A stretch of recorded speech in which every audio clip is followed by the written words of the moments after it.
रोजाना सैकड़ों ग्राहक इस लूट का शिकार हो रहे हैं। बावजूद आबकारी विभाग के बड़े अफसर इस मामले में चुप्पी साधे हुए हैं। जब मीडिया की टीम विदेशी मदिरा दुकान पहुंची तो शराब प्रेमियों ने अपनी समस्या बताई, जिसके उपरांत कर्मचारी से प्रतिक्रिया लेनी चाहिए तो कर्मचारी रंजीत के द्वारा मीडिया से ही बदसलूकी की गई और कैमरा बंद करने की बात कही।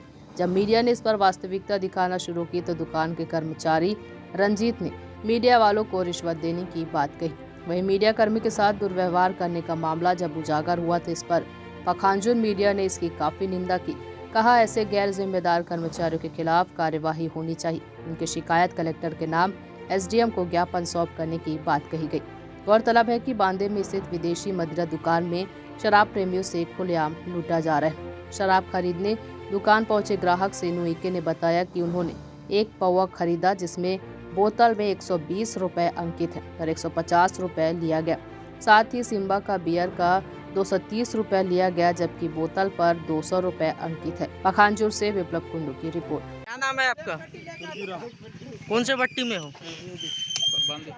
ये कौन सा दारू लिया है आपने? गोवा। इसका रेट 120 रुपया लिखा हुआ है, एमआरपी रेट। आपसे कितना लिया है यहाँ का संचालक? कितना अधिक ले रहा है? 30 रुपया अधिक ले रहा है। आपका मुरादुगा। कहाँ के रहने वाले हो? आप ये कौन से भट्टी में हो आप? ये जो शराब का रेट है 120 रुपया इसका मूल्य है, यहाँ का संचालक आपसे कितना अधिक ले रहा है? 150 30 रुपया अधिक ले रहा है। तो उसको पूछे नहीं कि आप 30 रुपया अधिक क्यों ले रहे हो? वो बोलने से भी नहीं दे रहे हैं। अच्छा।